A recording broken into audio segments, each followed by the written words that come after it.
ఓం నమో నమో నమః శివాయ.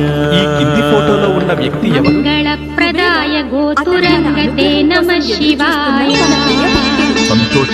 గంగయా తరంగితోత్తమాంగతే నమః శివాయ. ఓం నమో నమో నమః శివాయ. శూలినే నమో నమః కపాలినే నమః శివాయ. పాలినే విరంచి తుండమాలినే నమః శివాయ. స్వామి, ఈ కింద కనిపిస్తున్న ఫోటోలో ఉన్న వ్యక్తి ఎవరు? పార్వతి. అతడు మన ప్రియమైన భక్తుడు.